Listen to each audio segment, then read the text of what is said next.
어떤 실종 사건은 흔적을 남기지 않습니다. 그리고 어떤 진실은 너무 오래 숨겨져 있었기에 발견되었을 때 이미 모든 것이 늦어버린 경우가 있습니다. 안녕하세요, 미스토리박스입니다. 오늘 여러분께 전해드릴 이야기는 한 소녀가 사라진 그날부터 15년이라는 시간 동안 철저히 은폐되었던 진실에 관한 것입니다. 이것은 단순한 실종 사건이 아닙니다. 이것은 침묵으로 지어진 거대한 무덤에 관한 이야기입니다. 구독과 좋아요는 이야기를 전달하는데 큰 힘이 됩니다. 그날은 수요일이었습니다. 2009년 11월 18일 오후 6시 32분경 대구 지하철 2호선 모역사 내부에서 당시 16살이었던 여고생 정은 가명이 친구와 마지막 대화를 나눴습니다. 정은은 학원을 마치고 집으로 돌아가는 길이었고 친구는 반대편 승강장으로 향했습니다. 두 사람은 서로 손을 흔들며 헤어졌고 그것이 친구가 본 정은의 마지막 모습이었습니다. 오후 6시 35분 정은은 개찰구를 통과하지 않았습니다. 그녀의 교통카드 기록은 입장만 찍혀 있었고 출구 기록은 존재하지 않았습니다. 가족들은 저녁 8시가 넘도록 집에 돌아오지 않는 딸을 기다렸고 오후 9시 15분경 어머니가 정은의 휴대폰으로 전화를 걸었지만 통화는 연결되지 않았습니다. 그 시각 이후 정은의 휴대폰은 완전히 꺼진 상태였습니다. 오후 10시 40분 정은의 아버지는 경찰서에 실종 신고를 접수했습니다. 가족들은 그날 밤 새벽까지 역 주변을 수색했고 경찰은 이 길인 19일 오전부터 공식적인 수색에 착수했습니다. CCTV 분석 결과 정은이 마지막으로 포착된 시각은 오후 6시 38분이었습니다. 그녀는 승강장이 아닌 영무실 방향의 복도로 걸어 들어가는 모습이 확인되었습니다. 그러나 그 이후의 영상은 존재하지 않았습니다. 당시 역 관계자는 역무원 휴게실 쪽은 일반인 출입 금지 구역이라고 설명했고 정은이 왜 그곳으로 향했는지는 누구도 알 수 없었습니다. 경찰은 역무실과 인근 통로를 수색했지만 정은의 소지품은 물론 어떠한 흔적도 발견되지 않았습니다. 역 내부에는 총 12대의 CCTV가 설치되어 있었으나 정은이 들어간 복도 끝 구간에는 카메라가 없었습니다. 관리 사각지대였습니다. 실종 신고 이틀째인 11월 20일 경찰은 정은의 친구들과 학교 관계자들을 상대로 진술을 확보했습니다. 정은은 평소 성실하고 조용한 학생이었으며 가출을 암시하는 어떤 언행도 보이지 않았다는 증언이 일관되게 나왔습니다. 그러나 경찰은 10대 청소년의 경우 가출 가능성이 높다는 판단 아래 사건을 중대범죄가 아닌 일반 실종으로 분류했습니다. 11월 22일 역무실에 근무하던 당시 40대 남성 역무원 어씨가 자택에서 스스로 목숨을 끊은 채 발견되었습니다. 어씨는 정은이 실종된 당일 오후 6시부터 오후 9시까지 근무했던 것으로 확인되었습니다. 경찰은 어씨의 자택을 수색했으나 정은과 관련된 어떠한 증거도 나오지 않았으며 유서에도 실종 사건에 대한 언급은 없었습니다.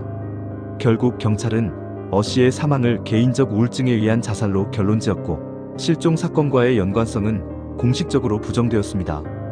그렇게 사건은 미해결로 남았습니다.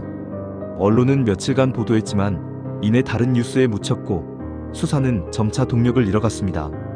정은의 가족만이 남겨졌습니다. 그리고 그들의 시간은 그날 오후 6시 38분에 멈춰버렸습니다.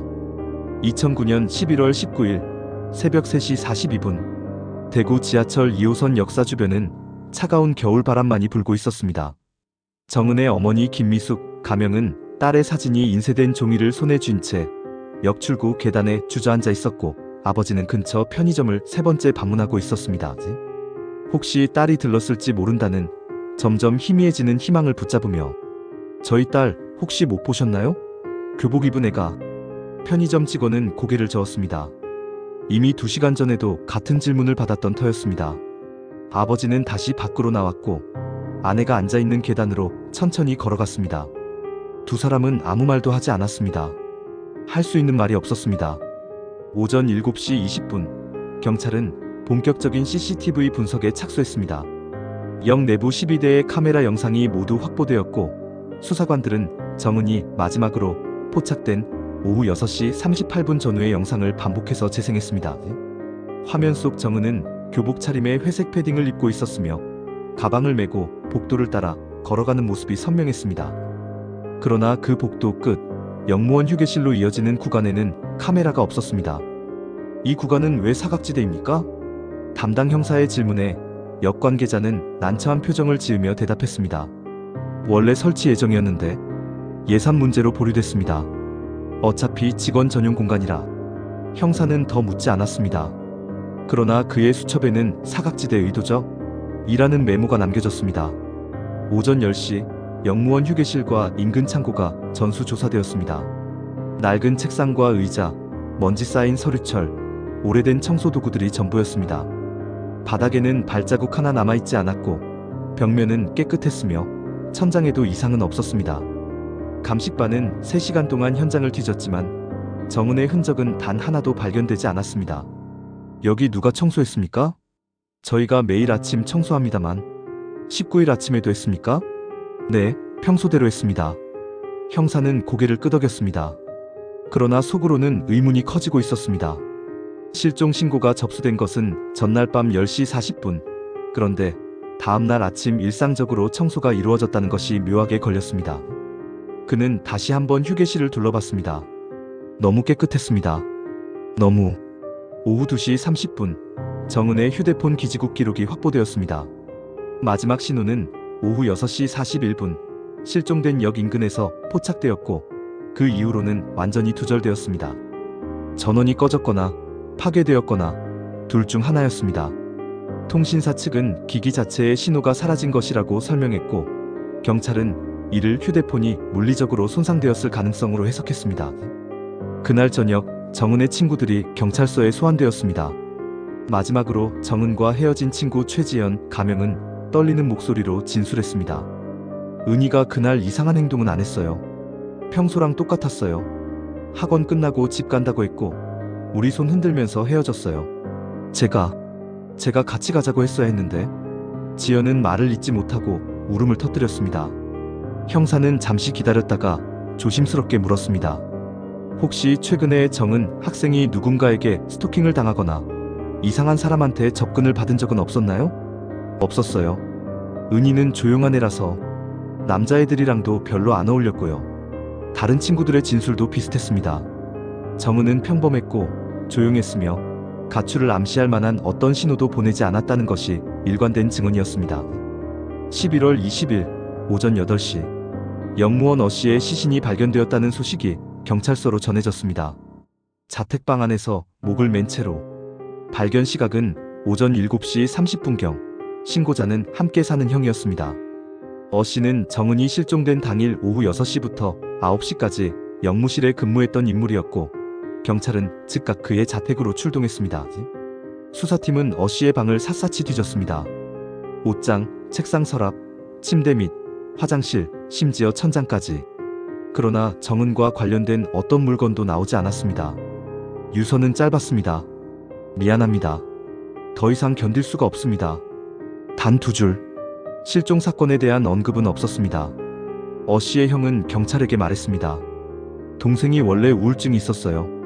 약도 먹고 있었고 최근에 더 힘들어하긴 했는데 설마 이럴 줄은. 최근에 힘들어했다는 게 구체적으로 언제부턴가요? 단 일주일 전쯤부터요? 잠도 잘 못 자고 밥도 잘 안 먹고. 일주일 전. 정은이 실종되기 전이었습니다. 형사는 이 시점을 주목했지만 물적 증거는 없었습니다. 어씨의 휴대폰 기록도 확인되었지만 정은이나 그녀의 가족과 연락한 흔적은 전혀 없었습니다. 직장 동료들의 진술도 평소 조용하고 성실한 사람이라는 것으로 일치했습니다. 오후 3시 수사회의가 열렸습니다. 담당 형사는 보고했습니다. 현재까지 확보된 증거로는 어씨와 실종 사건의 연관성을 입증할 수 없습니다. CCTV 사각지대로 들어간 이후 정은 학생의 행적이 완전히 끊겼고 역 내부 수색에서도 아무것도 나오지 않았습니다. 가출 가능성은? 가족 및 친구 진술상 가능성은 낮습니다. 그러나 다른 가설을 뒷받침할 증거도 없습니다. 회의실은 무거운 침묵에 잠겼습니다. 증거도 없고 목격자도 없고 용의자도 없는 사건. 형사들은 알고 있었습니다. 이런 사건은 결국 미제로 남는다는 것을. 11월 23일 정은의 실종은 지역 뉴스에 짧게 보도되었습니다. 대구 지하철역에서 여고생 실종, 경찰 수사 중이라는 짧은 헤드라인과 함께. 그러나 며칠 후 다른 사건들이 뉴스를 장식하기 시작했습니다. 정은의 이야기는 점점 뒤로 밀려났고 일주일이 지나자 아예 보도되지 않았습니다. 김미숙은 매일 아침 역으로 나갔습니다. 딸의 사진이 인쇄된 전단지를 들고 지나가는 사람들에게 물었습니다. 저희 딸 못 보셨나요?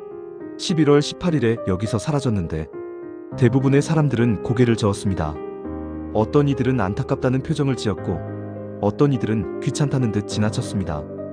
그녀는 하루 종일 역 앞에 서 있었고 저녁이 되어서야 집으로 돌아왔습니다.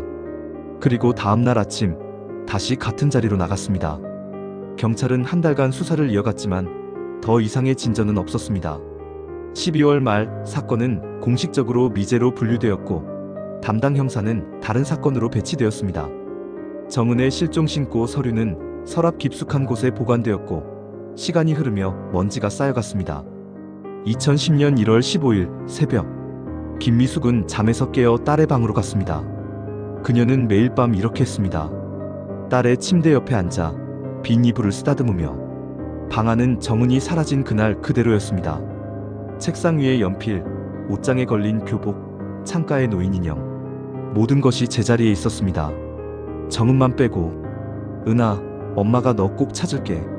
어디 있든 꼭. 그녀의 목소리는 어둠 속에서 떨렸습니다. 대답은 없었습니다. 그저 창밖에서 들려오는 겨울바람 소리만이 방 안을 채웠습니다. 그날 밤 김미숙은 서랍에서 오래된 공책 한 권을 꺼냈습니다. 표지에는 은희를 찾기 위한 기록이라고 적혀 있었습니다. 그녀는 첫 페이지를 펼쳤고 떨리는 손으로 펜을 들었습니다. 2010년 1월 15일 경찰은 수사를 멈췄다. 하지만 나는 멈추지 않는다. 그리고 그 아래 그녀는 작은 글씨로 한 문장을 더 적었습니다. 오늘 연무실 벽에서 이상한 소리가 들렸다. 다음에 다시 확인해야겠다. 2010년 11월 18일 오후 6시 38분 김미숙은 정확히 1년 전 딸이 사라진 그 시각에 역 앞에 서 있었습니다. 손에는 새로 인쇄한 전단지 100장 그리고 투명 테이프가 들려 있었고 그녀는 역 출구 벽면에 천천히 전단지를 붙이기 시작했습니다. 지나가는 사람들은 그녀를 힐끗 보다가 시선을 돌렸습니다. 이미 익숙한 풍경이었습니다. 실종 1주년입니다. 제발 저희 딸 좀 봐주세요. 그녀의 목소리는 쉬어 있었습니다. 1년 동안 같은 말을 수천 번 반복한 목소리. 한 중년 여성이 잠시 멈춰서더니 전단지를 자세히 들여다봤습니다. 아직도 못 찾으셨어요? 네. 경찰도 이제 안 찾아요. 제가 찾아야 해요. 여성은 안타까운 표정으로 고개를 끄덕이고는 발걸음을 옮겼습니다. 김미숙은 다시 벽을 향해 돌아섰습니다. 테이프를 붙이는 그녀의 손은 떨리지 않았습니다. 이미 수없이 반복한 동작이었고 이제는 기계적으로 움직였습니다. 그날 밤 그녀는 집에 돌아와 공책을 펼쳤습니다. 365일 동안 매일 기록한 일지, 역에서 만난 사람들, 들은 소문들, 그리고 아주 작은 단서처럼 보이는 것들까지 모두 적혀 있었습니다. 11월 18일 1주년 역 청소 직원이 교체되었다. 새 직원은 1년 전 일을 모른다. 예전 직원의 연락처를 알아내야 한다. 2012년 3월 김미숙은 이제 역 관계자들에게도 익숙한 존재가 되어 있었습니다. 매주 화요일과 금요일 그녀는 어김없이 나타났고 전단지를 다시 붙였으며 새로 출근한 직원들에게 딸의 사진을 보여줬습니다. 어떤 직원들은 친절했고 어떤 직원들은 귀찮아했습니다. 아주머니, 이제 그만 좀 하시죠. 벌써 몇 년째예요. 젊은 역무원이 피곤한 표정으로 말했습니다. 김미숙은 그를 조용히 바라봤습니다. 당신 자식이었어도 그렇게 말할 수 있어요? 역무원은 더 이상 아무 말도 하지 않았습니다. 그러나 그의 눈빛에는 연민보다 불편함이 더 많이 담겨 있었습니다. 김미숙은 그것을 알았지만 개의치 않았습니다. 그녀에게 중요한 것은 단 하나, 딸을 찾는 것뿐이었습니다. 그의 여름, 남편은 조용히 말했습니다. 여보, 우리 이제 놓아줘야 하는 거 아닐까요? 뭘 놓아줘요? 은희를. 은희가 어디 있든. 이제. 김미숙은 남편의 말을 끊었습니다. 당신은 포기했군요. 우리 딸을. 포기가 아니라 받아들이는 거예요. 우리도 살아야죠. 나는 딸 찾을 거예요. 당신 혼자 사세요. 그날 이후 두 사람은 같은 집에 살았지만 서로 다른 세계에 존재했습니다. 남편은 출근하고 퇴근했으며 아내는 역으로 나갔다가 돌아왔습니다. 저녁 식탁에서 그들은 마주 앉았지만 눈을 맞추지 않았습니다. 2015년 11월 18일, 6주년이 되던 날, 김미숙은 평소보다 일찍 역에 도착했습니다.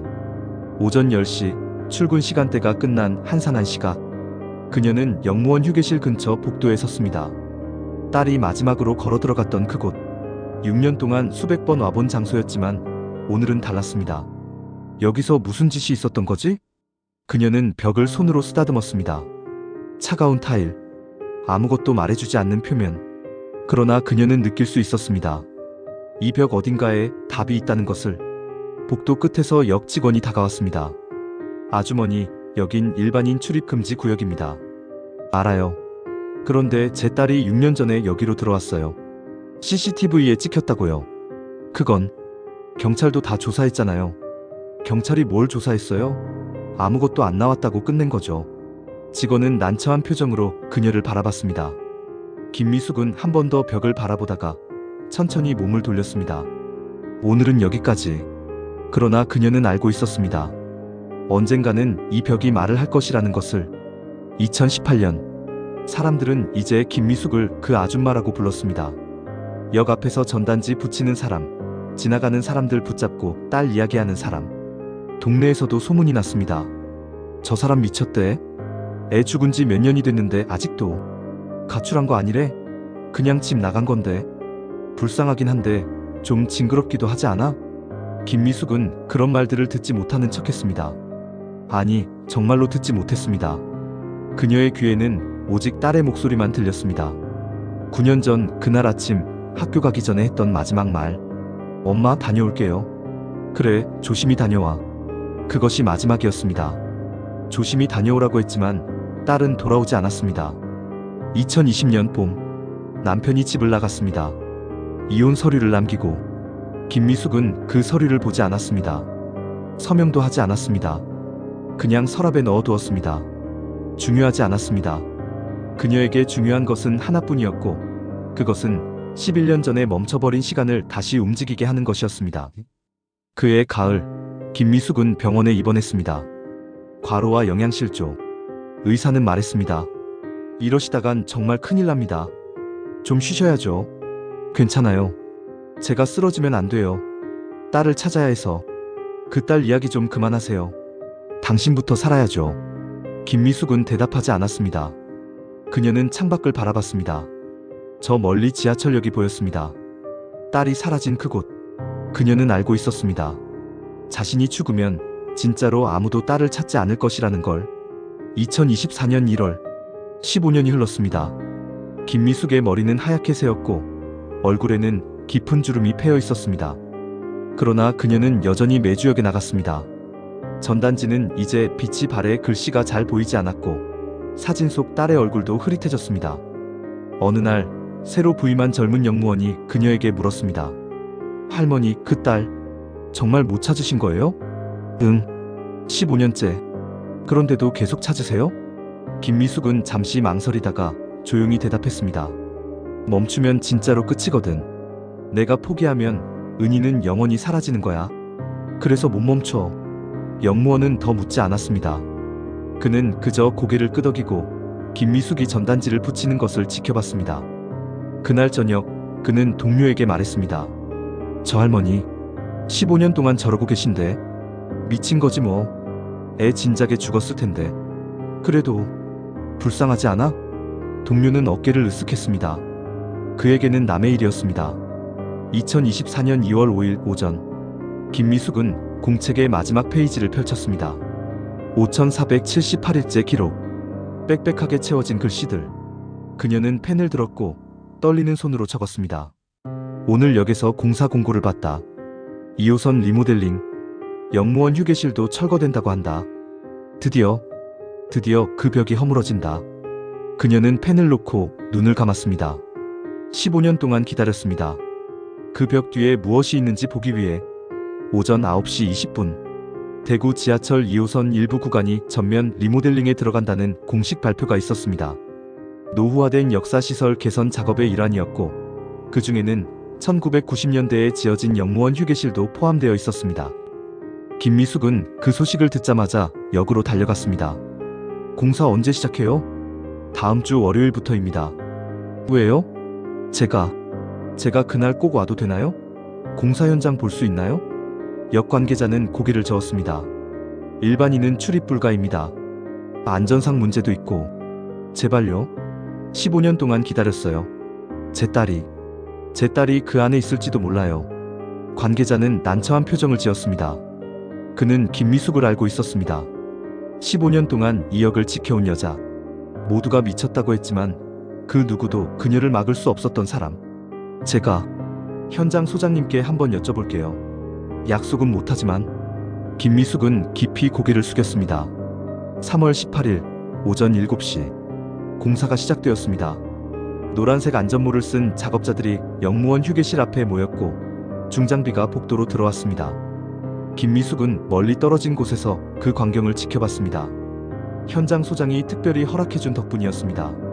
할머니, 저기 저 노란 선 밖으로 나오시면 안 됩니다. 위험하니까요. 알았어요. 고맙습니다.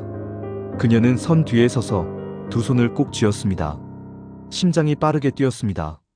15년 만에 처음으로 느끼는 감정, 희망이라고 불러도 될까요? 아니면 두려움이었을까요? 그녀도 정확히 알 수 없었습니다. 오전 9시 43분, 첫 번째 벽이 무너졌습니다. 천장과 연결된 석고보드가 떨어져 나가며 먼지가 피어올랐고 작업자들은 잠시 작업을 멈추고 환기를 시켰습니다. 김미숙은 숨을 참은 채 그 먼지 너머를 응시했습니다. 아무것도 보이지 않았습니다. 아직은. 오전 11시 두 번째 벽면 작업이 시작되었습니다. 이번에는 휴게실 안쪽 벽, 가장 오래되고 두꺼운 벽이었습니다. 작업자 중 한 명이 망치로 벽을 두드렸고 속이 빈 듯한 소리가 울렸습니다. 여기 이상한데요? 뭐가? 벽 안쪽이 비어있는 것 같아요. 원래 이렇게 지어요? 현장 소장이 다가와 벽을 두드려 봤습니다. 둔탁한 소리 대신 공명하는 소리. 그는 인상을 찌푸렸습니다. 설계도에는 이런 거 없는데. 일단 조심히 뜯어봐. 작업자는 고개를 끄덕이고 천천히 벽면을 제거하기 시작했습니다. 석고보드가 벗겨지고 그 안에 단열재가 드러났으며 단열재를 걷어내자 또 다른 벽이 나타났습니다. 오래된 벽돌벽. 1990년대 건축 당시의 원래 구조물이었습니다. 이거 누가 덧댄 거 아니에요? 그러게. 왜 벽을 이중으로 만들었지? 작업자들은 서로 얼굴을 마주봤습니다. 이상했습니다. 일반적인 건축 구조가 아니었습니다. 오후 1시 15분. 점심시간이 끝나고 작업이 재개되었습니다. 작업자들은 벽돌벽을 제거하기 시작했고 오래된 시멘트가 부서지며 벽돌이 하나씩 떨어져 나갔습니다. 김미숙은 여전히 같은 자리에 서 있었습니다. 점심도 먹지 않은 채 그저 바라보기만 했습니다. 오후 2시 8분. 세 번째 벽돌이 떨어졌을 때였습니다. 잠깐, 여기 뭔가 있어요. 작업자의 목소리가 복도에 울렸습니다.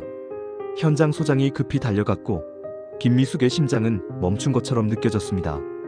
작업자는 벽 틈새에서 무언가를 조심스럽게 꺼냈습니다. 작고 둥글고 금속 재질의 무언가. 이거 단추 같은데요?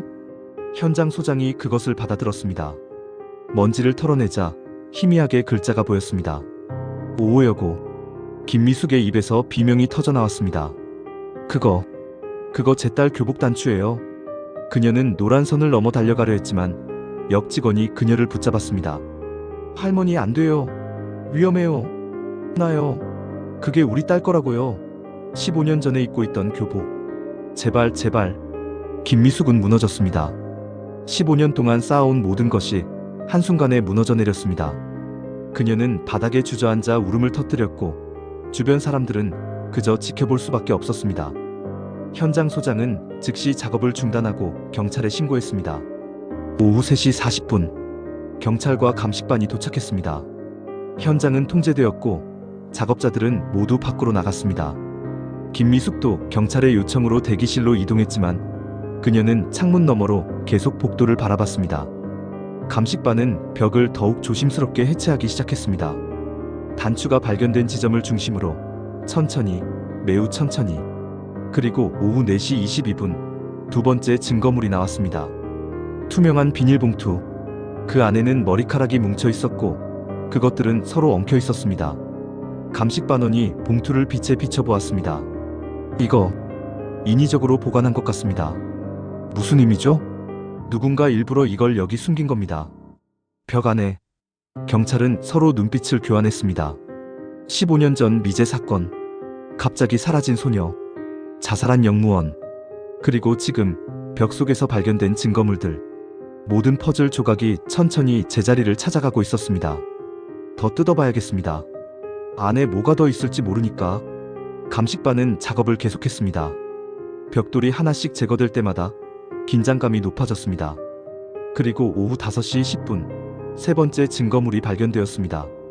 작은 USB 메모리. 검은색 플라스틱 케이스에 먼지가 두껍게 쌓여 있었고 15년의 세월이 느껴지는 낡은 물건이었습니다. 감식반원이 그것을 봉투에 담으며 말했습니다. 이거 작동할까요? 분석실로 가져가 봐야죠. 데이터 복구 가능한지. 경찰은 즉시 증거물들을 수거했습니다. 단추, 머리카락, USB, 그리고 벽면 전체를 사진으로 기록했습니다. 김미숙은 대기실 창문에 얼굴을 바짝 붙인 채 그 모든 과정을 지켜봤습니다. 눈물은 이미 마른 지 오래였습니다. 그녀는 그저 떨리는 입술로 중얼거렸습니다. 은하, 엄마가 찾았어. 드디어. 오후 6시 30분, 현장 검증이 끝났습니다. 경찰은 김미숙에게 다가와 조심스럽게 말했습니다. 할머니, 일단 DNA 검사를 진행해야 합니다. 머리카락이 따님 것인지 확인하려면. 해요. 뭐든 해요. 제 머리카락도 가져가세요. 그리고 USB는 디지털 포렌식 팀에서 분석할 겁니다. 시간이 좀 걸릴 수 있어요. 괜찮아요. 15년 기다렸는데 며칠 더는 괜찮아요. 경찰은 고개를 끄덕였습니다. 그러나 그의 눈빛에는 무언가 더 있었습니다. 확신. 그는 알고 있었습니다. 이 사건이 이제 다시 열릴 것이라는 것을. 김미숙은 역을 나서며 한 번 더 뒤를 돌아봤습니다. 통제선이 처진 복도, 무너진 벽, 그리고 그 안에 숨겨져 있던 15년의 비밀. 그녀는 깊게 숨을 들이마셨습니다. 집으로 돌아가는 길, 그녀는 휴대폰을 꺼내 오래전에 끊긴 번호로 전화를 걸었습니다. 예전 남편의 번호. 신호음이 울렸고 낯익은 목소리가 들렸습니다. 여보세요? 나예요. 은희 찾았어요. 아니, 찾고 있어요. 곧 찾을 거예요. 전화기 너머로 긴 침묵이 흘렀습니다. 그리고 떨리는 목소리. 정말요? 응. 15년 만에. 당신 말이 맞았어요. 은희는 거기 있었어요. 기록. 2024년 3월 19일 오전 10시 15분 대구지방경찰청 디지털 포렌식실. 흰색 실험복을 입은 분석관 이준혁은 15년 된 USB 메모리를 현미경 아래에 놓고 조심스럽게 살폈습니다. 케이스는 먼지와 습기로 부식되어 있었고 금속 단자 부분은 녹이 슬어 있었습니다. 이거 복구 가능할까요? 옆에 선 담당 형사가 물었습니다. 이준혁은 고개를 갸웃거렸습니다. 최선을 다해보겠습니다. 하지만 15년이나 벽 속에 있었으니 보장은 못합니다. 그는 특수 클리닝 용액으로 단자를 닦아냈고 전문 장비에 USB를 연결했습니다. 컴퓨터 화면에 진행 표시줄이 나타났습니다. 1%, 2%, 3%. 너무 느렸습니다. 형사는 초조하게 팔짱을 끼고 서 있었습니다. 시간이 얼마나 걸립니까? 몇 시간은 걸릴 겁니다. 데이터가 손상되어 있으면 복구 시간은 더 늘어나고요. 형사는 한숨을 쉬었습니다. 그는 15년 전 이 사건의 담당 형사가 아니었지만 자료를 모두 검토했습니다. 당시 수사 기록, 목격자 진술, CCTV 분석 보고서, 그리고 그 모든 자료에서 빠진 단 한 가지, 영무원 어씨와 실종 사건을 연결하는 결정적 증거. 혹시 이 USB가 그때 사라진 CCTV 원본일 가능성이 있을까요? 이준혁은 잠시 생각하다가 대답했습니다. 가능성은 있습니다. 2009년이면 아직 디지털 CCTV가 보편화되던 시기였고 보안 담당자가 백업용으로 원본을 따로 저장했을 수도 있죠. 그런데 왜 벽 속에? 그건 제가 답할 수 있는 영역이 아닙니다. 오후 3시 40분 진행률이 87%에 도달했을 때 컴퓨터에서 경고음이 울렸습니다. 이준혁의 표정이 굳어졌습니다. 손상된 섹터가 발견됐습니다. 복구 가능합니까? 시도는 해볼 수 있습니다. 그는 복구 프로그램을 실행했고 다시 긴 대기 시간이 시작되었습니다. 형사는 밖으로 나가 커피를 마시며 창밖을 바라봤습니다. 15년. 한 어머니가 홀로 쌓아온 시간. 그는 생각했습니다.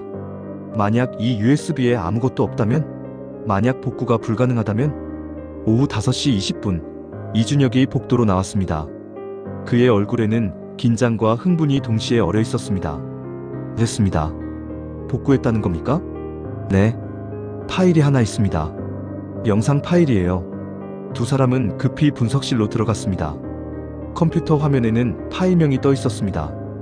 2009만 1118STATIUMBACKUP 아비 2009년 11월 18일 정은이 실종된 바로 그날 형사는 숨을 깊이 들이마셨습니다. 재생해보시죠. 이준혁이 마우스를 클릭했습니다. 화면이 검게 변했다가 흐릿한 영상이 나타났습니다. 흑백 CCTV 화면. 타임스탬프가 오른쪽 상단에 표시되어 있었습니다. 18만 3522 오후 5시 25분 영상은 역 내부 복도를 비추고 있었습니다. 몇 명의 승객들이 지나갔고 역무원 한 명이 복도 끝으로 걸어갔습니다. 평범한 일상. 그러나 타임스탬프가 18만 3745를 가리켰을 때 한 여학생이 화면에 나타났습니다. 회색 패딩을 입은 교복 차림의 소녀. 가방을 맨 채 천천히 걸어오는 모습. 형사는 화면에 얼굴을 가까이 댔습니다. 이 아이가 정은입니까? 사진과 대조해봐야 정확하지만 시간대와 복장이 일치합니다. 영상 속 소녀는 복도를 따라 걸었고 역무원 휴게실 방향으로 향했습니다. 그리고 18만 3810 화면이 바뀌었습니다. 다른 각도의 카메라. 휴게실 입구를 비추는 카메라였습니다. 이 각도는 기록에 없는데요? 형사가 중얼거렸습니다. 당시 수사 자료에는 이 각도의 CCTV가 존재하지 않았습니다. 사각지대로 분류되었던 구역이었습니다. 이건 별도로 설치된 카메라일 수 있습니다. 공식 기록에는 없었던. 영상은 계속되었습니다. 소녀가 휴게실 문 앞에 섰습니다. 그녀는 잠시 주저하는 듯했고 고개를 돌려 주변을 살폈습니다. 그리고 18만 3841 휴게실 문이 안쪽에서 열렸습니다. 문 뒤에서 남자가 나타났습니다. 역무원 유니폼을 입은 40대 남성. 그는 소녀에게 무언가 말을 했고 소녀는 고개를 끄덕였습니다. 두 사람은 잠시 대화를 나눴습니다. 대화 내용은 알 수 없군요. 음성이 없어서. 형사는 긴장한 목소리로 말했습니다. 그의 손은 떨리고 있었습니다. 영상 속 소녀는 휴게실 안으로 들어갔습니다. 자연스럽게, 강제로가 아니라 스스로.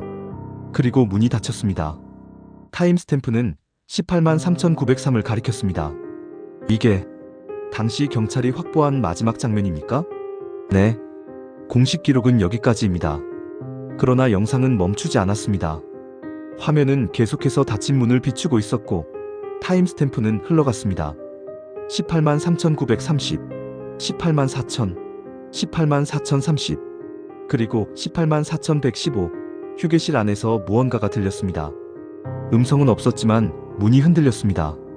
안쪽에서 누군가 문을 두드리는 것처럼. 저거 문을 두드리는 겁니까? 그런 것 같습니다. 18만 4150 문이 다시 열렸습니다.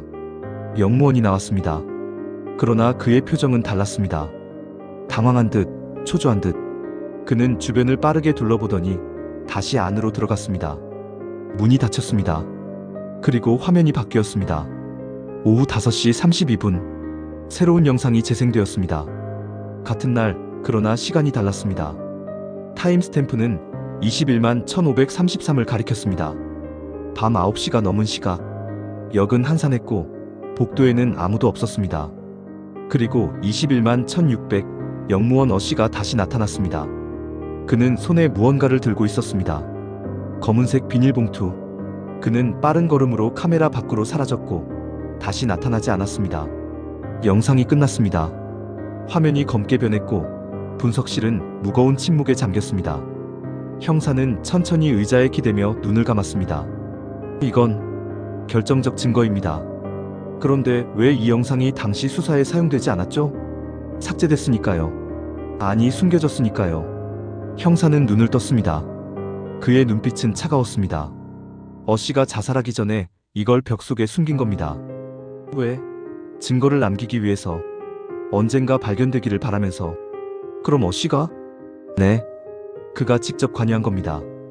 그리고 그 죄책감을 이기지 못하고 형사는 더 이상 말하지 않았습니다. 그는 자리에서 일어나 전화기를 들었습니다. 서장님, 사건 재수사 요청합니다. 15년 전 정은 양 실종 건 결정적 증거를 확보했습니다. 3월 20일 오전 11시 김미숙은 경찰서 상담실에 앉아 있었습니다. 담당 형사가 그녀 앞에 앉았고 테이블 위에는 노트북이 놓여 있었습니다. 할머니, 지금부터 보여드릴 영상은 매우 충격적일 수 있습니다. 마음의 준비를 하셔야 합니다. 김미숙은 고개를 끄덕였습니다. 그녀의 손은 떨리지 않았습니다. 15년 동안 최악을 상상하며 살아왔습니다. 이제 진실이 무엇이든 그녀는 받아들일 준비가 되어 있었습니다. 형사가 영상을 재생했습니다. 화면에 딸의 모습이 나타났습니다. 15년 전 그날의 모습 그대로. 김미숙은 화면을 응시했습니다. 눈을 깜빡이지 않았습니다. 영상이 끝났습니다. 김미숙은 여전히 화면을 바라보고 있었고 그녀의 눈에서 눈물이 흘러내렸습니다. 그러나 그녀는 울지 않았습니다. 그저 조용히, 매우 조용히 말했습니다. 제 딸이 살아서 그 안에 들어갔군요. 스스로. 네, 그렇게 보입니다. 그럼 그 남자가, 씨가 우리 딸을. 김미숙은 문장을 끝내지 못했습니다. 형사는 고개를 숙였습니다. 아직 정확히 무슨 일이 있었는지는 모릅니다. 하지만 이 영상이 있는 한 우리는 진실을 밝혀낼 수 있습니다. 김미숙은 천천히 고개를 들었습니다. 그녀의 눈빛에는 슬픔과 분노, 그리고 무언가 더 있었습니다. 안도감.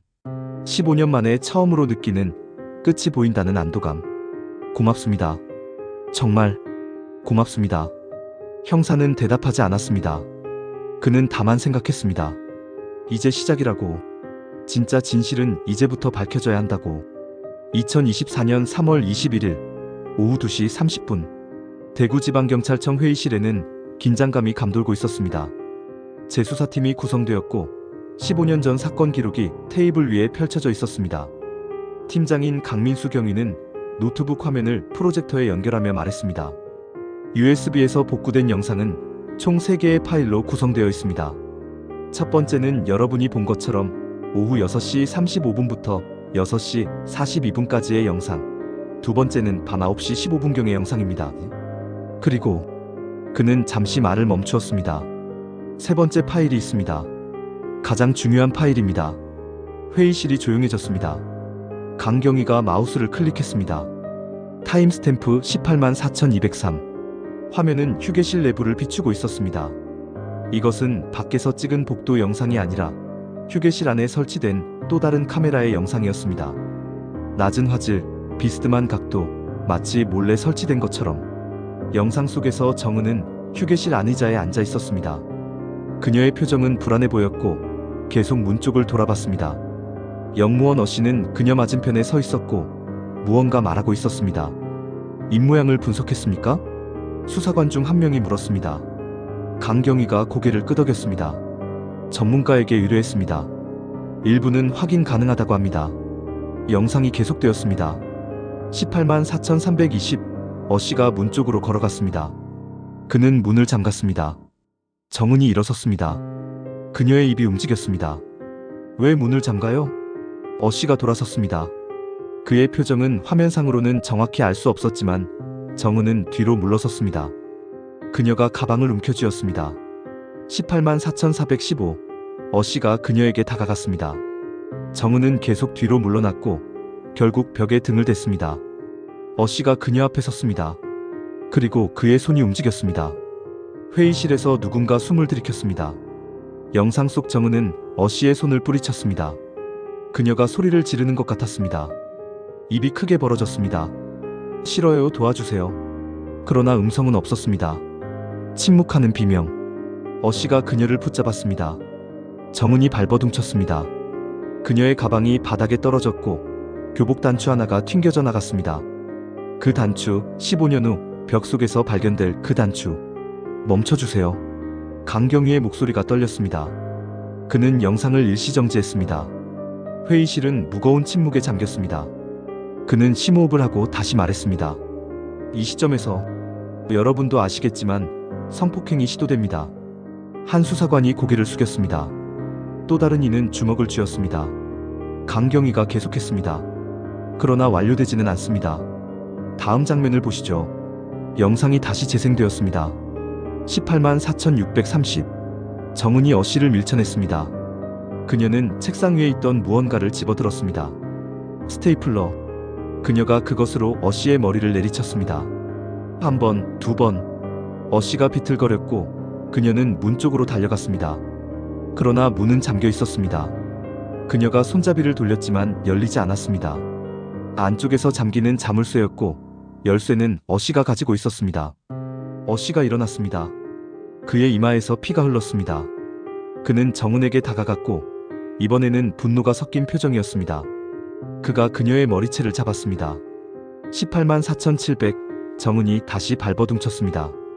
그녀의 발이 어씨의 무릎을 찼고 어씨가 균형을 잃었습니다. 두 사람이 함께 넘어졌습니다. 그리고 둔탁한 소리와 함께 어씨가 멈췄습니다. 정은이 그 위에서 빠져나왔습니다. 그녀는 숨을 헐떡이며 어씨를 내려다봤습니다. 어씨는 움직이지 않았습니다. 그의 머리 뒤편에서 어두운 액체가 번져나갔습니다. 바닥에 날카로운 금속 모서리가 있었습니다. 오래된 난방 파이프의 끝부분. 184,730. 정은이 어씨를 흔들었습니다. 아저씨, 아저씨. 그러나 그는 반응하지 않았습니다. 그녀가 그의 목에 손을 댔습니다. 맥박을 확인하려는 듯. 그리고 그녀의 얼굴이 창백해졌습니다. 정은은 뒤로 물러나 벽에 등을 기댔습니다. 그녀는 두 손으로 얼굴을 감쌌고 온몸이 떨렸습니다. 16살 소녀. 방금 사람이 죽는 것을 목격한 소녀. 185,100. 정은은 여전히 같은 자리에 앉아 있었습니다. 어씨의 시신 옆에. 그녀는 핸드폰을 꺼냈습니다. 화면을 켰습니다. 그러나 전화를 걸지는 않았습니다. 그녀는 무언가 타이핑했습니다. 문자였습니다. 강경위가 영상을 멈추고 파일을 전환했습니다. 우리는 당시 정은 양의 휴대폰 기록을 재확인했습니다. 18시 51분에 작성된 문자 메시지가 있었습니다. 그러나 발신되지 않았습니다. 임시 저장 상태로 남아 있었죠. 화면에 문자 내용이 떠올랐습니다. 엄마 미안해. 나 큰일 났어. 사람이 죽었어. 내가 죽인 것 같아. 엄마 미안해. 회의실에 누군가 한숨소리가 들렸습니다. 강경위는 계속했습니다. 그녀는 이 문자를 보내지 않았습니다. 왜? 정당방위였음에도 불구하고 16살 소녀는 자신이 살인자가 되었다고 생각했던 겁니다. 공포와 죄책감에 압도당했던 거죠. 영상이 다시 재생되었습니다. 191,500. 2시간이 넘는 시간이 흘렀습니다. 정은은 여전히 같은 자리에 있었습니다. 그녀는 울지 않았습니다. 그저 멍하니 앉아 어씨의 시신을 바라보고 있었습니다. 쇼크 상태였습니다.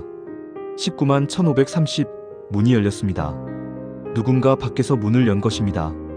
마스터키를 가진 사람. 화면에 새로운 인물이 등장했습니다. 또 다른 영무원 유니폼을 입은 남자, 50대로 보이는 사람이었습니다. 그는 휴게실 안을 보고 굳어졌습니다. 어씨의 시신, 바닥의 피, 그리고 구석에 웅크리고 있는 소녀. 그의 입이 움직였습니다. 이게 무슨... 정은이 그를 올려다봤습니다. 그녀의 눈은 초점을 잃은 듯했습니다. 그녀가 떨리는 목소리로 말했습니다. 입모양으로 추정되는 내용은 도와주세요. 그러나 그 남자는 도와주지 않았습니다. 191,800. 남자는 휴대폰을 꺼냈습니다. 그러나 112에 전화하지 않았습니다. 그는 다른 번호로 전화를 걸었습니다. 대화는 2분간 지속되었고 그는 고개를 끄덕이며 무언가 메모했습니다. 전화를 끊은 후 그는 정은에게 다가갔습니다. 그가 정은의 팔을 잡았습니다. 그녀를 일으켰습니다. 정은은 저항하지 않았습니다. 그녀는 이미 모든 힘을 잃은 상태였습니다. 남자는 정은을 휴게실 안쪽으로 데려갔습니다. 카메라 사각지대. 화면에서 두 사람이 사라졌습니다.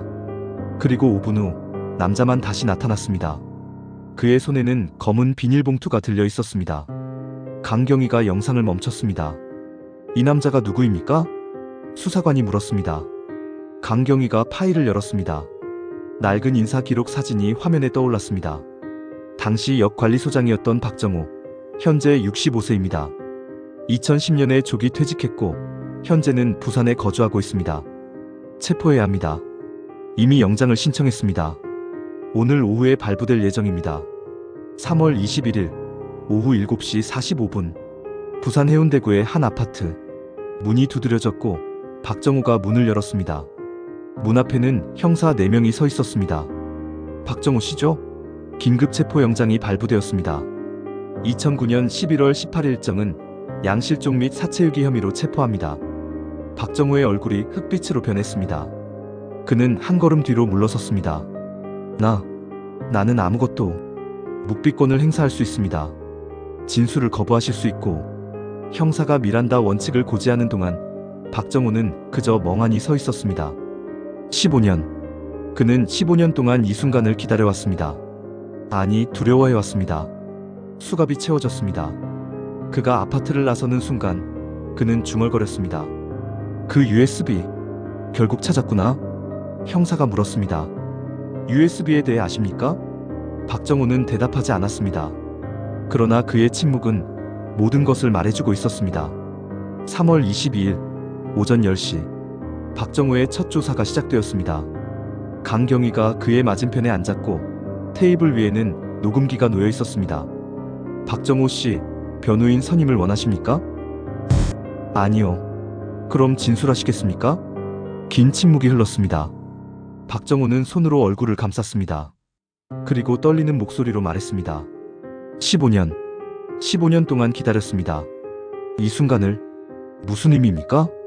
저는 그 아이를 죽이지 않았습니다. 하지만 죽게 내버려뒀습니다. 그게 제 죄입니다. 강경위는 몸을 앞으로 기울였습니다. 정확히 무슨 일이 있었습니까? 당신이 휴게실에 들어갔을 때부터 차근차근 말해주십시오. 박정호는 눈을 감았습니다. 그리고 15년 전 그날 밤으로 돌아갔습니다. 2024년 3월 22일 오전 10시 17분 박정호는 떨리는 손으로 물컵을 들어 물을 마셨습니다. 그의 목소리는 갈라져 있었고 15년 동안 숨겨왔던 비밀의 무게가 그대로 느껴졌습니다. 그날 제가 휴게실에 들어간 건 오후 9시 15분쯤이었습니다. 어씨가 교대 시간이 지났는데도 나오지 않아서 확인하러 간 거였죠. 문은 잠겨 있었습니까? 네. 안에서 잠겨 있었습니다. 저는 마스터키로 열었고 박정호는 말을 멈추고 눈을 감았습니다. 그날의 장면이 생생하게 떠올랐습니다. 문을 열자마자 피냄새가 났습니다. 어씨는 바닥에 쓰러져 있었고 이미 죽어 있었어요. 머리에서 피가 많이 흘렀더군요. 그리고 구석에 그 아이가 앉아 있었습니다. 정은 양의 상태는 어땠습니까? 완전히 넋이 나가 있었습니다. 저를 봐도 반응이 없었어요. 눈동자에 초점이 없었고 그냥 인형처럼 가만히 앉아 있었습니다. 강경위가 메모를 하며 물었습니다. 그때 당신은 경찰에 신고했어야 했습니다. 박정호는 고개를 끄덕였습니다. 알고 있었습니다. 그게 맞다는 걸. 하지만 저는 전화를 걸었습니다. 경찰이 아니라 본사 상무에게. 왜 본사에 먼저 연락했습니까? 그게 절차였으니까요. 역 내에서 중대한 사고가 발생하면 반드시 본사에 먼저 보고하도록 되어 있었습니다. 강경위는 펜을 놓고 그를 똑바로 쳐다봤습니다. 그건 핑계입니다. 당신은 알고 있었죠. 이 사건이 터지면 역 전체, 아니 회사 전체가 곤란해진다는 것을. 박정호는 대답하지 못했습니다. 그것이 진실이었기 때문입니다. 오전 10시 35분 상무는 뭐라고 했습니까? 박정호의 목소리가 더욱 작아졌습니다. 30분만 기다리라고 했습니다. 곧 사람을 보내겠다고. 그리고 아무것도 만지지 말라고, 아이도 그냥 두라고 했습니다. 그래서 당신은 30분 동안 그 아이를 방치했습니까? 네. 쇼크 상태의 미성년자를 사체와 함께 방에 두고. 박정호는 고개를 떨궜습니다. 변명의 여지가 없었습니다. 30분 후에 누가 왔습니까? 변호사 1명과 회사 경영진 2명이 왔습니다.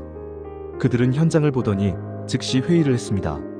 저는 밖에서 대기하고 있었고 그 사이 정은 양은 여전히 안에 있었습니다. 아무도 그 아이에게 물도 담요도 주지 않았습니다. 강경위는 주먹을 쥐었습니다. 그는 분노를 억누르며 계속 질문했습니다.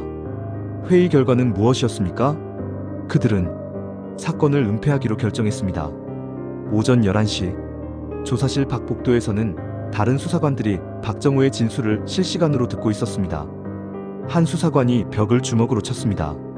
이 미친 새끼들이. 조용히 하세요. 진술 계속됩니다. 안에서 박정우의 고백은 이어졌습니다. 변호사는 상황을 이렇게 정리했습니다. 씨가 여학생을 성폭행하려 했고 그 과정에서 사고로 사망했다. 만약 이것이 알려지면 회사는 막대한 피해를 입는다. 영무원이 근무 중에 범죄를 저질렀다는 것, 영 내부 안전관리 소홀, 그리고 그는 말을 멈췄습니다. 그리고 그 아이가 씨를 죽였다는 것. 정당방위였지만 사람들은 그렇게 보지 않을 거라고 했습니다. 여고생이 40대 남자를 죽였다는 사실만으로도 언론이 떠들 거라고. 그래서 그들은 어떻게 하기로 했습니까? 박정우는 눈을 감았습니다.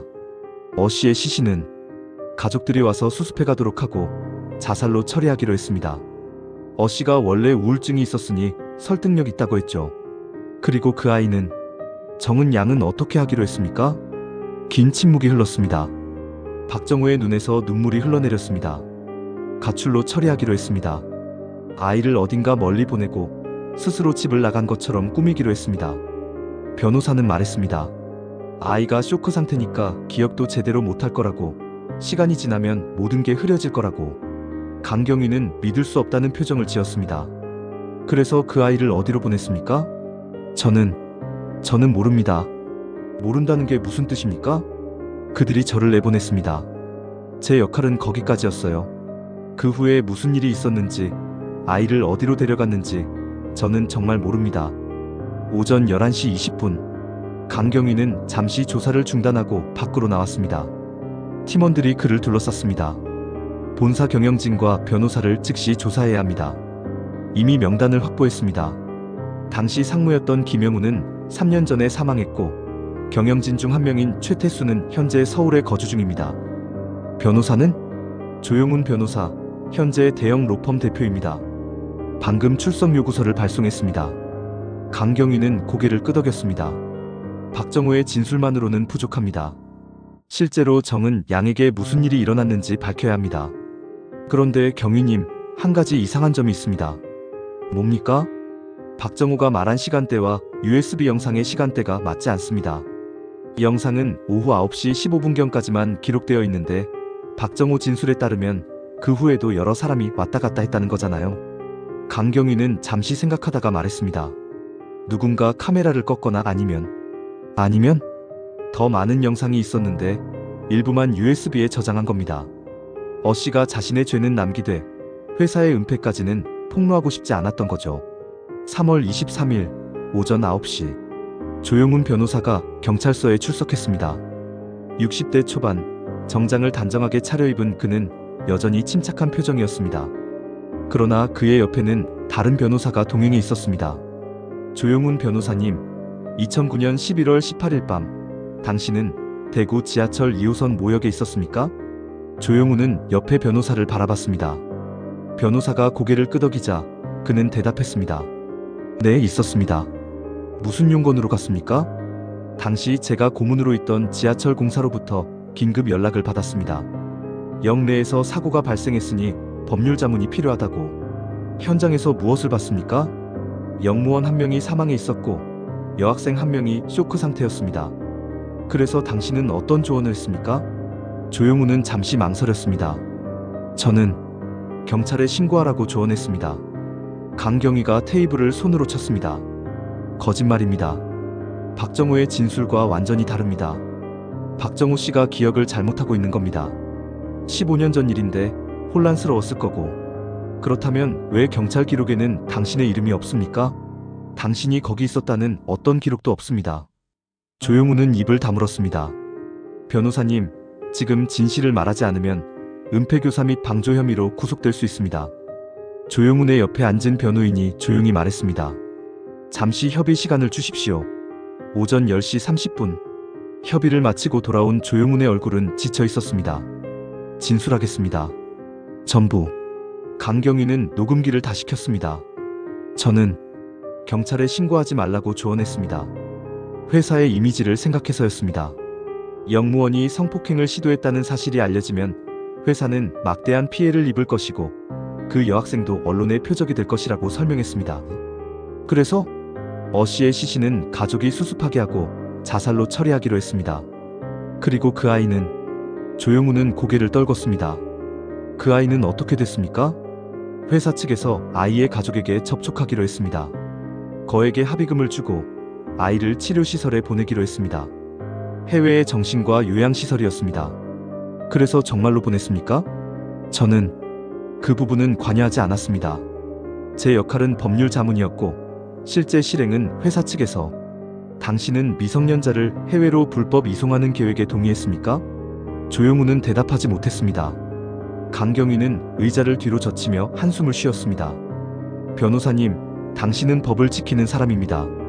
그런데 15년 전 당신은 법을 짓밟았습니다. 왜 그랬습니까? 조용우는 떨리는 목소리로 대답했습니다. 저도 모르겠습니다. 그날 밤 제가 왜 그런 판단을 했는지 15년 동안 후회했습니다. 매일 밤 후회만으로는 부족합니다. 알고 있습니다. 3월 24일 오후 2시 최태수, 당시 지하철 공사 기획이사였던 그가 서울에서 호송되어 왔습니다. 70대 노인이 된 그는 휠체어에 앉아 있었고 산소호흡기를 착용하고 있었습니다. 건강 상태가 좋지 않으신 것 같습니다만 조사는 진행되어야 합니다. 최태수는 고개를 끄덕였습니다. 그의 목소리는 약했지만 또렷했습니다. 물어보십시오. 저도 이제 짐을 내려놓고 싶습니다. 2009년 11월 18일 밤 당신은 정은 양을 어떻게 처리했습니까? 최태수는 눈을 감았습니다.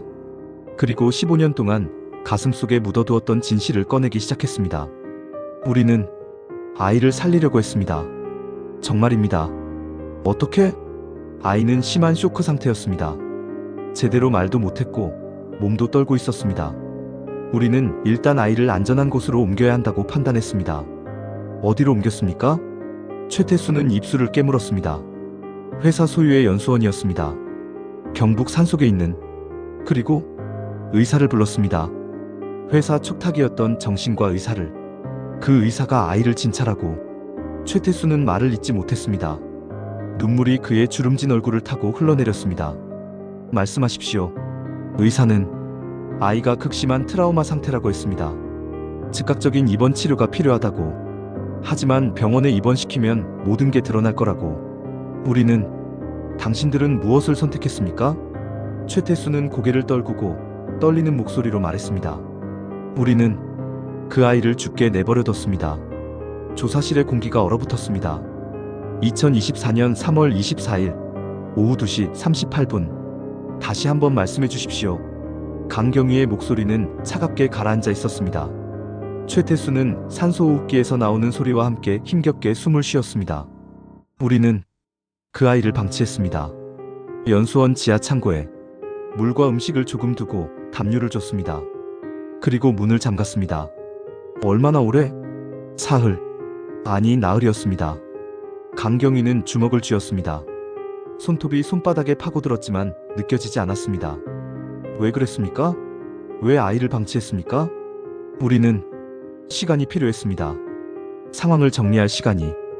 씨의 장례를 치르고 CCTV 기록을 정리하고 언론 대응 시나리오를 만들고. 그 사이 아이는 쇼크에서 회복될 거라고 생각했습니다. 회복되면 어떻게 하려고 했습니까? 최태수는 대답하지 못했습니다. 말씀하십시오. 아이 부모에게 거액을 주고 합의하려고 했습니다. 아이를 해외 치료 시설에 보내고 가족들은 입을 다물게 하려고. 하지만 그렇게 되지 않았습니다. 왜입니까? 최태수의 얼굴이 무너졌습니다. 나흘째 되는 날 11월 22일 새벽에 확인하러 갔을 때 그의 목소리가 끊겼습니다. 아이는 어떻게 됐습니까? 이미 차가워져 있었습니다. 오후 3시 조사실 밖 복도에서 수사관들은 충격에 휩싸여 있었습니다. 한 수사관이 화장실로 뛰어갔고 구토하는 소리가 들렸습니다. 다른 수사관은 벽에 기대서서 눈을 감았습니다. 16살 아이를 4일 동안 지하실에. 누군가 중얼거렸습니다. 조사실 안에서 강경위의 목소리가 이어졌습니다. 사인이 무엇이었습니까? 의사가. 촉탁이가 와서 확인했습니다. 저체온증과 탈수, 그리고 극심한 쇼크로 인한 심장마비였다고 했습니다. 그래서 당신들은 어떻게 했습니까? 우리는 패닉에 빠졌습니다. 이제는 살인입니다.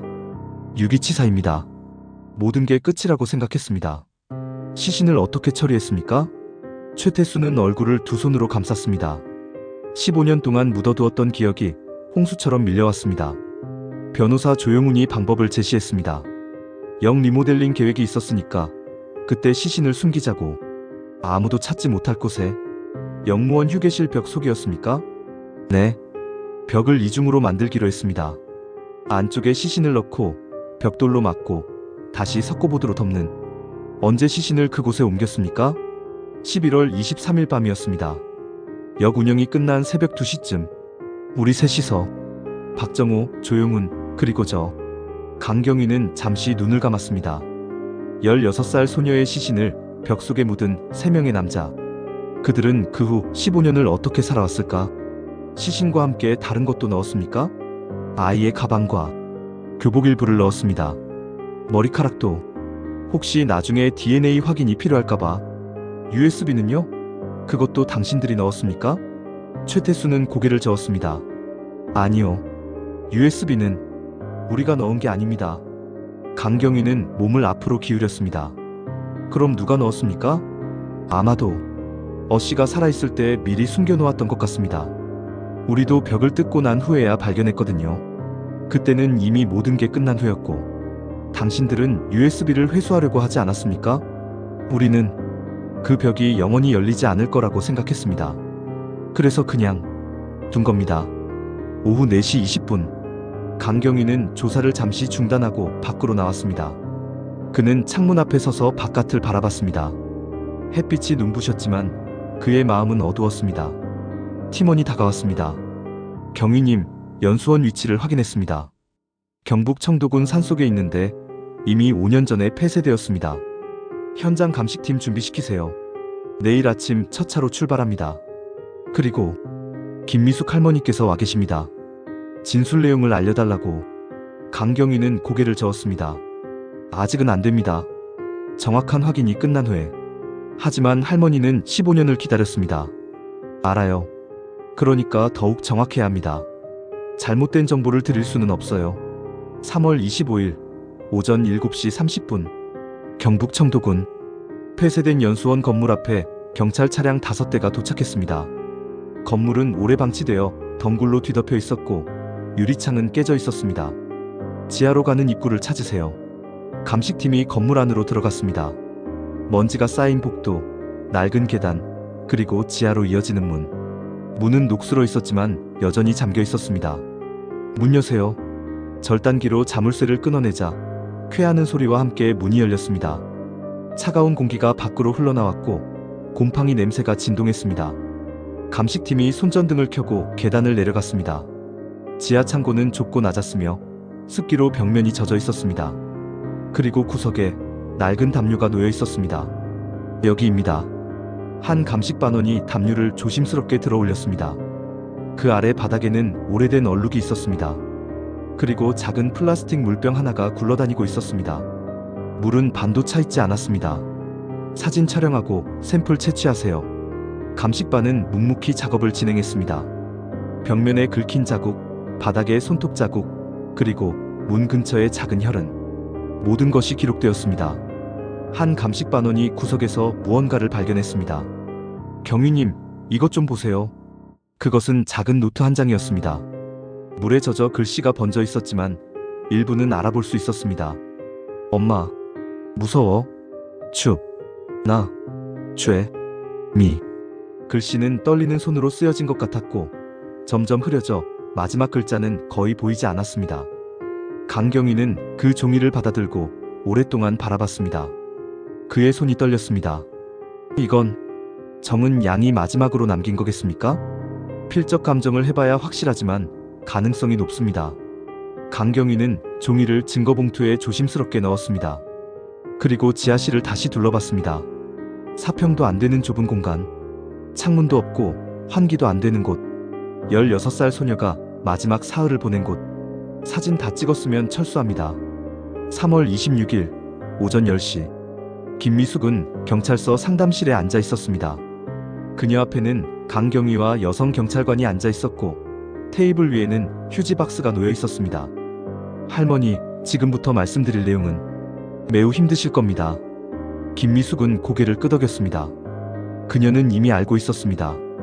딸이 살아있지 않다는 것을 15년 전부터 어쩌면 알고 있었는지도 모릅니다. 말씀하세요. 괜찮아요. 강경위는 천천히 조심스럽게 설명하기 시작했습니다. USB에서 발견된 영상, 박정우와 조용훈과 최태수의 진술, 그리고 연수원 지하실에서 발견된 증거들. 김미숙은 처음에는 조용히 듣고 있었습니다. 표정 하나 변하지 않았습니다. 그러나 강경위가 4일 동안 지하실에 방치되었습니다라고 말했을 때 그녀의 얼굴이 일그러졌습니다. 네? 4살 동안? 죄송합니다. 추웠을 텐데. 김미숙의 목소리가 떨렸습니다. 은희는 추위를 많이 타는 애였어요. 겨울만 되면 손발이 얼어서 제가 항상 핫팩을 챙겨줬는데. 그녀는 더 이상 말을 잇지 못했습니다. 15년 동안 참아왔던 모든 것이 한꺼번에 무너져 내렸습니다. 그녀는 두 손으로 얼굴을 가리고 흐느꼈습니다. 소리 없이, 그러나 온몸을 떨며. 여성 경찰관이 그녀의 어깨를 감싸 안았습니다. 강경위는 고개를 숙이고 기다렸습니다. 한참 후 김미숙이 떨리는 목소리로 물었습니다. 그럼 우리 은희는 지금 어디 있어요? 역벽 속에서 발견된 유골을 DNA 검사 중입니다. 결과는 이번 주 내로 나올 예정입니다. 벽 속에 15년 동안. 김미숙은 다시 눈을 감았습니다. 그녀가 15년 동안 매주 찾아갔던 그 역 전단지를 붙이고 사람들에게 물어보고 기도했던 그곳에 딸이 있었습니다. 벽 속에. 할머니, 한 가지 더 말씀드릴 게 있습니다. 강경위는 증거봉투에서 복원된 휴대폰 데이터 사본을 꺼냈습니다.